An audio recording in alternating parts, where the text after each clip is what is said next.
Hi, I'm Alexandria from alexandriabarker.com. This is Kasha. And I'm here today to answer a listener's question that was posted for me.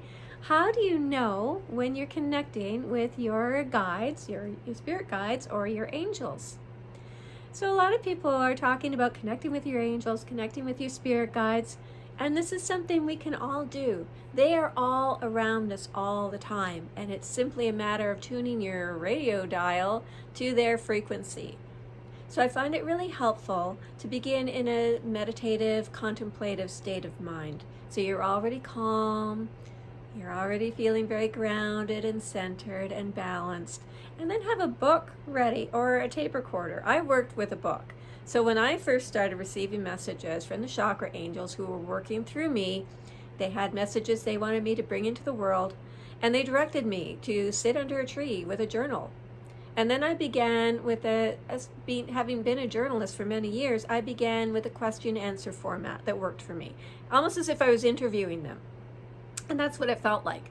So I would write my question, and then I would just wait until an answer came.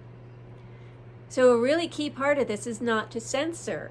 And you might only get one or two words as you're beginning this new relationship. They've been there with you your whole life. There's nothing they want more than to communicate with you.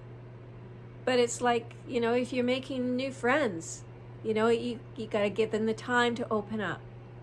So I would really recommend you do that, and do it on a regular basis, not necessarily daily, but as often as you're feeling inclined to want to do this, but give yourself enough space. So it's not like, okay, I got 15 minutes, got to happen right now. Give yourself, it might only take 15 minutes, but give yourself that hour, just so you've got that time. And maybe do some meditation or some yoga beforehand so you're clear and centered and balanced. And then, as I say, the main thing is to not censor, and don't be thinking to yourself, oh, this is just my imagination, I'm just making this up. Our imagination is how our guides and angels do speak to us.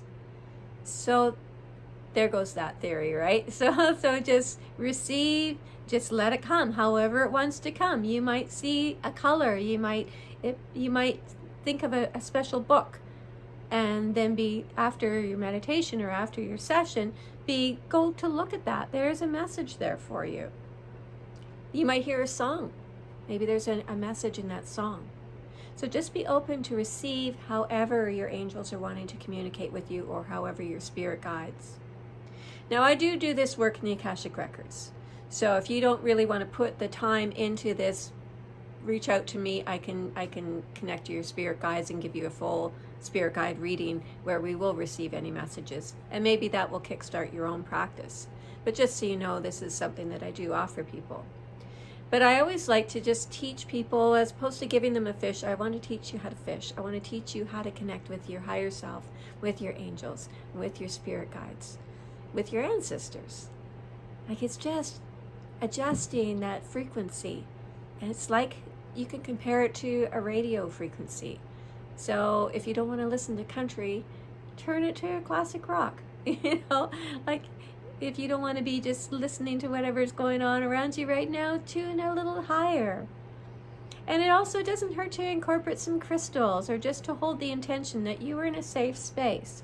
You're only going to connect with those who have your best and highest good in mind and in their hearts. So that's really good. I always like to establish that. I do every day create like a circle of empowerment and protection around myself. And I definitely advise that if you're planning to really try to tap into the other side. Now, how you know it's them, you're going to feel good. You're never going to have a negative comment coming from your spirit guides or your higher self. They're never going to tell you to do something that isn't in your best and highest good, or that would hurt somebody else or yourself. Then you know that's not them. I always feel like I feel warm. I feel like enveloped in love, unconditional love. It's a very nice space to be in. It feels very welcoming and very loving for me. I would expect that would be the same for you. So that's one way of knowing that you've really tapped into something pure and good. And also, when I was beginning, I would ask some questions, and I sometimes got answers that I didn't want, I didn't like, especially.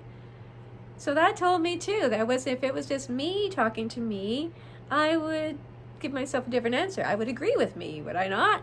So if I got answers that were, in terms of a dispute, say if the other person had valid points and my angels were pointing this out to me, or my guides were pointing this out to me, that's all very validating as well. But just to remember, keep track of these conversations, write them down in a journal or record them, and check back periodically.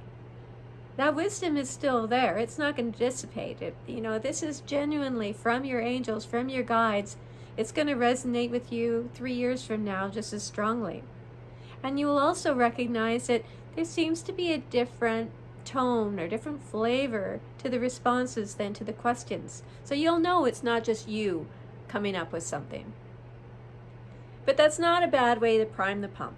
If you're just getting started, you can just imagine what might they say just to get going, and then just let them take it from there. So I'd love to hear how this works out for you. Please do connect in the comments, and if you have a question, I'm very happy to address any of that. And if you would like some assistance as a life coach, as a law of attraction based life coach who works in the Akashic Records, I have many different programs to serve you, and I'd be so honored to work with you. So namaste, and have a beautiful day. Keep shining that light. Bye for now.